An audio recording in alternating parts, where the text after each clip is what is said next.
Welcome, Age of Vintage Society. Are the Little Rascals kids cursed? Most of the stars of the Little Rascals did not make adulthood. Are actors from the Our Gang series the victims of a curse, causing them to die unexpectedly young? A lot of people began to look back and wonder if the kids who starred in the Our Gang films were under some kind of cloud. Are the Little Rascals kids the victims of a curse? Make sure to watch the video until the end and leave your thoughts in the comments. If you're new here, join our wonderful community by subscribing to the Age of Vintage channel.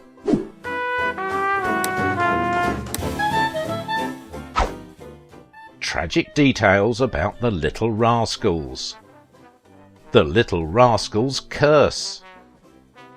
An unusually high percentage of the child actors who starred in the Our Gang film series have met tragic premature ends.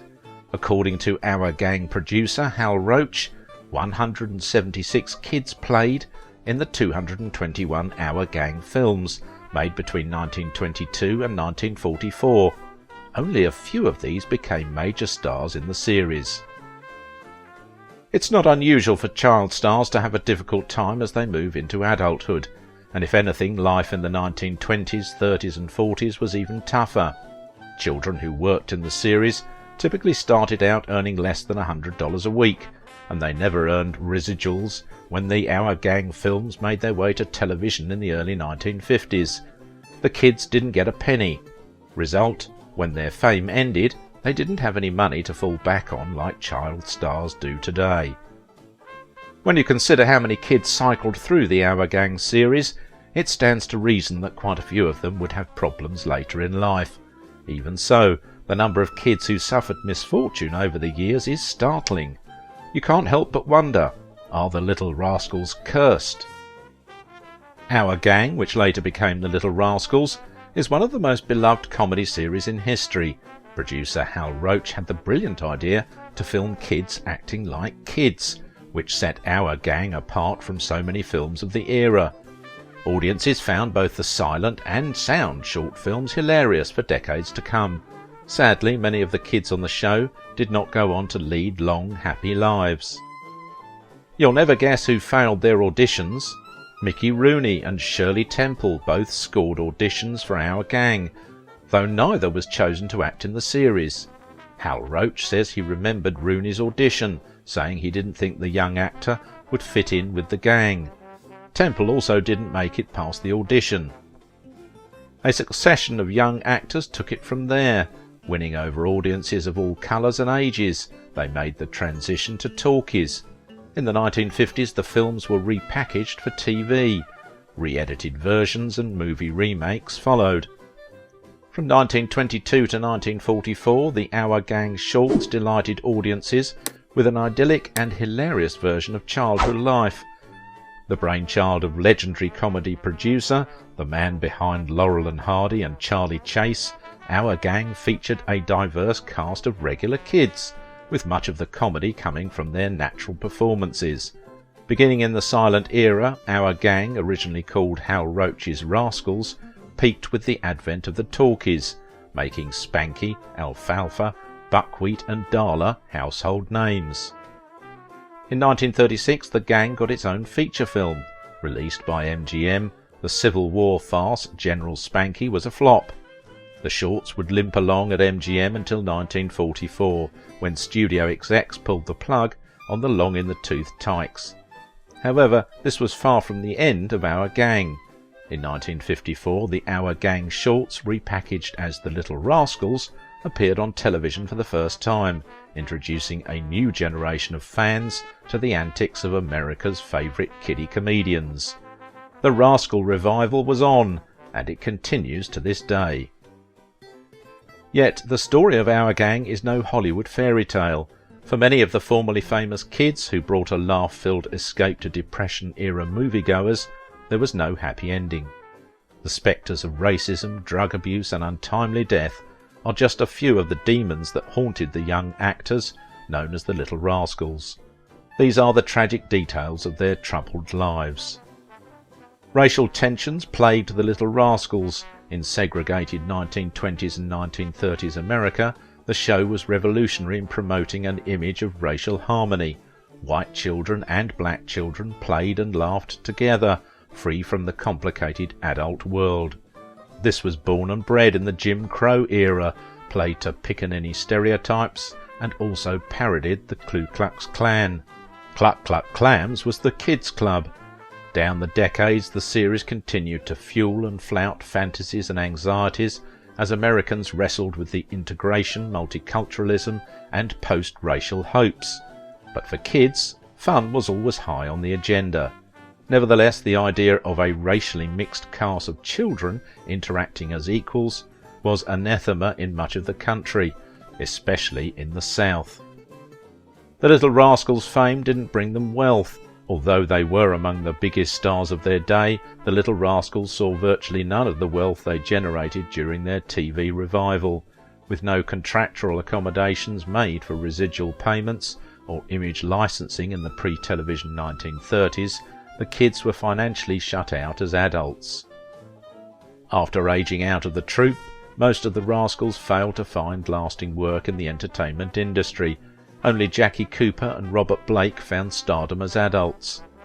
George Spanky McFarland worked tirelessly on behalf of himself and the cast to secure payment for the use of their images to no avail. Matthew Stymie Beard found that fulfillment as a former rascal meant more than mere monetary gain. Only 1 year old when cast by Hal Roach, Alan Farina Hoskins appeared in 105 Our Gang comedies between 1922 and 1931, more than any other cast member. Literally growing up on film, Hoskins was, for a time, Our Gang's most popular actor. By the end of his tenure, he was earning $350 per week, much more than his castmates. Although he was not Our Gang's first black child actor, that honour goes to Ernie Sunshine Sammy Morrison, he was, however, Hollywood's first black child star, clad in a baggy shift covered in patches, with hair knotted in a cluster of pigtails. Farina's image was rooted in racist stereotypes. Hoskins aged out of Our Gang at age 11, replaced by Matthew Stymie Beard. As Hoskins grew up, the press of the day was particularly cruel. Although his life as Farina was over, Alan Hoskins would find meaning outside of stardom. After seeing action in the Pacific during World War II, Hoskins became a licensed psychological technician, noted for his work with the mentally disabled. In 1975 he was inducted into the Black Filmmakers Hall of Fame, according to America Comes Alive. On July 26, 1980, Alan Hoskins died of cancer at the age of 59. Carl Alfalfa Switzer was the most popular star of the classic comedies, but the facts of the Little Rascals' untimely death have been clouded in Hollywood Babylon myth. Carl Alfalfa Switzer, the skinny, freckled-faced kid with the slicked-back hair and straight-up cowlick from the Our Gang comedies of the 1930s. When the movie shorts were revived and renamed decades later on television, we all got to know Alfalfa and Spanky and Buckwheat and Darla and Stymie and the rest of the gang. Alfalfa was said to be a nasty practical joker and a pain in the arse on set, but he became the biggest star in the gang, the black-eyed kid who crooned the most unforgettable version of I'm in the Mood for Love when he was 8 years old. Alfalfa was said to be a has-been by the 1940s and a down-and-out alcoholic druggie on the fringes of show business by the time he died in 1959, bleeding out at age 31 in a sordid Hollywood Babylon scenario. We should say an actual Hollywood Babylon scenario because the death of Alfalfa was one of the many scandals immortalised in Kenneth Anger's infamous, notoriously banned book, Hollywood Babylon. That's why we thought Alfalfa was killed in a drug deal. Beloved for his off-key singing and ever-present cowlick, Carl Alfalfa Switzer remains a favourite of Little Rascals fans. While visiting relatives in California with their family, 6-year-old Carl and older brother Harold caught the eye of producer.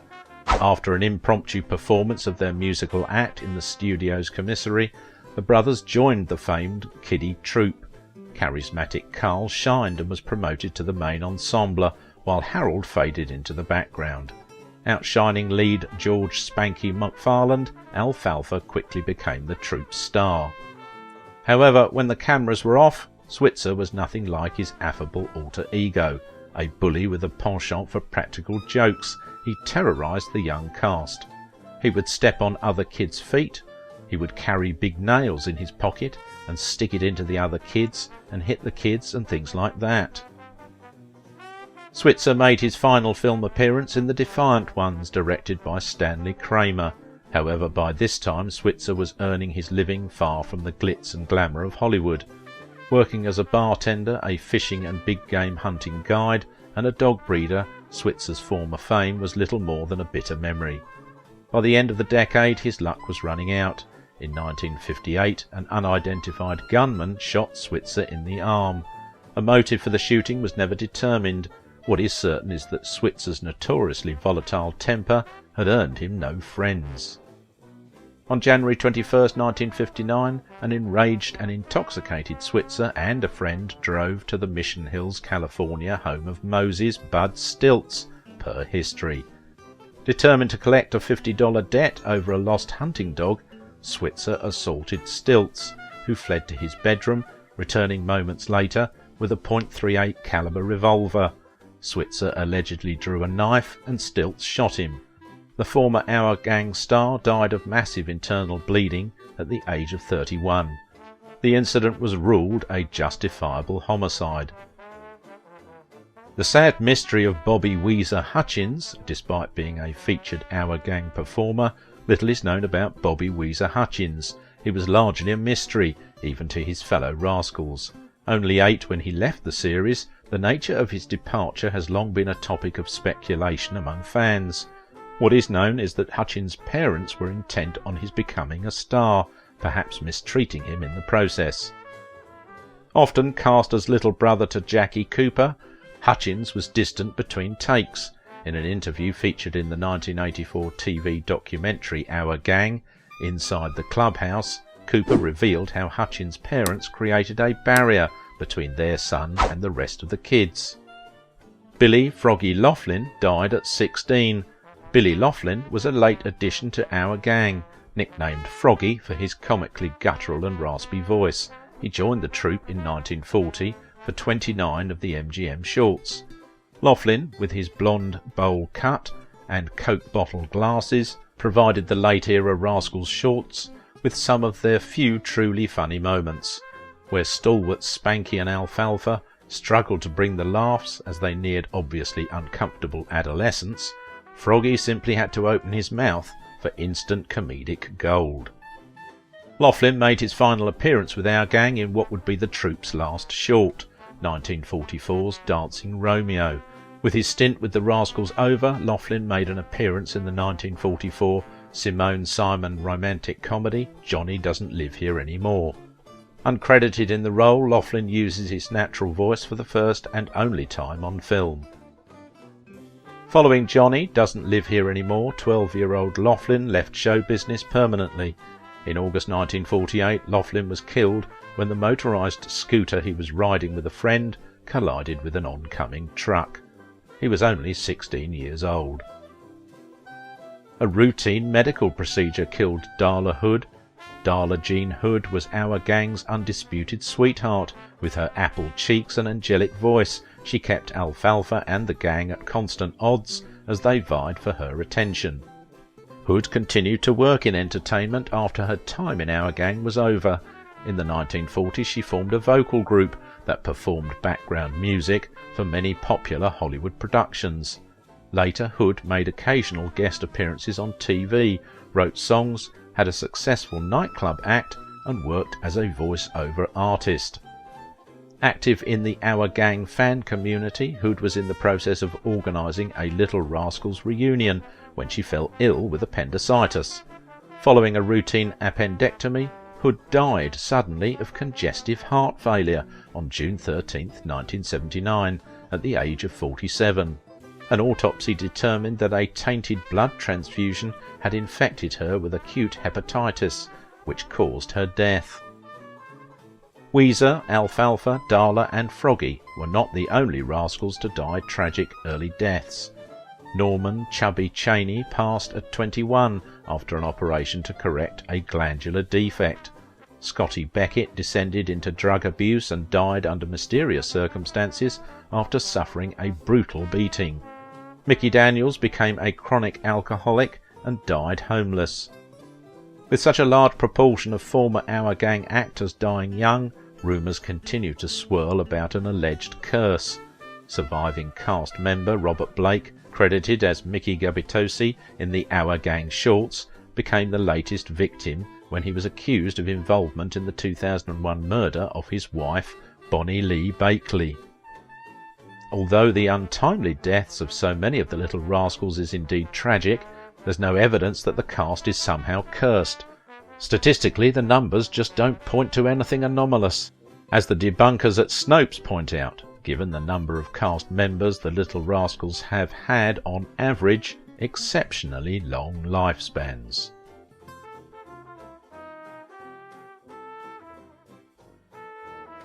If you liked this video, don't forget to give it a thumbs up, subscribe if you are new here, and if you want to support my work, please visit my Patreon page. Now it is your turn. What do you think about the Little Rascals curse? Classifying this entry about a purported Our Gang curse as true or false is a bit problematic as always. Although the facts stated in the example above are mostly true, you could never know.